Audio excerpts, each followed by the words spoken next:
it all started, ladies and gentlemen. Fredonia, Arizona, with the White Sage Fire. Let me go into detail. The White Sage Fire ignited nearby in early July. It's now burned over 58,000 acres, jumped Highway 89, and forced evacuations across the entire Kaibab National Forest. But while all eyes were here, another fire, the Dragon Bravo Fire, was quietly growing inside the Grand Canyon National Park. And within days, it would destroy one of the most iconic places in the American Southwest, the Grand Canyon Lodge on the North Rim. Let's walk through the timeline. June 24th, Grand Canyon National Park entered Stage 1 fire restrictions. The North Rim was already rated very high fire danger. June 28th, the Kaibab National Forest followed with their own fire restrictions. July 4th, a lightning strike inside the national park ignited a small fire, the Dragon Bravo Fire. It was located just 5 miles from the North Rim Lodge. Over the next several days, the fire grew, slowly at first. By July 7th, it was 10 acres, and by July 10th, it had reached 120 acres. At this point, the park was still managing the fire under the confine and contain strategy. This means they weren't actively putting the fire out, but rather letting it burn within a designated area, using a mix of fire lines and natural barriers.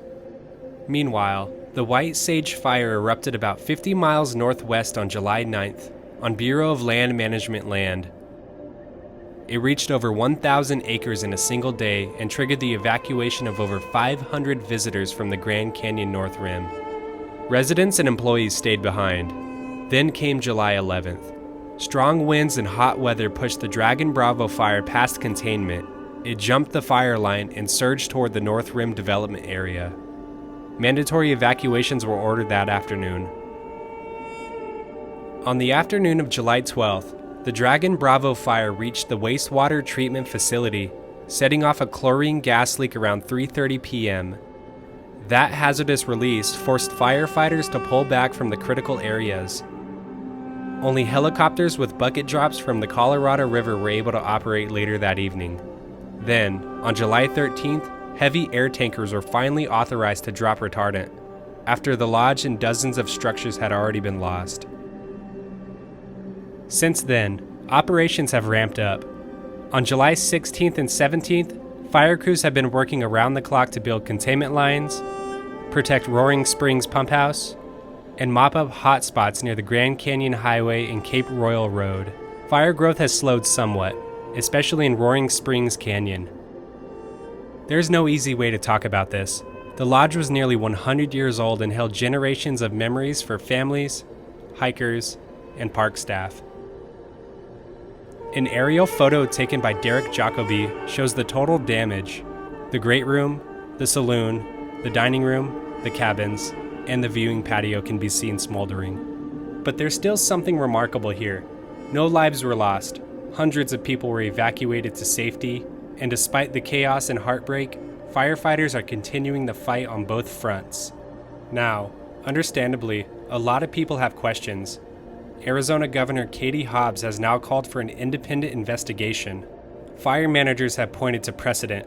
In 2022, the Dragon Fire, also lightning caused and in the same area near the North Rim, was allowed to burn under a similar strategy. It was considered a success.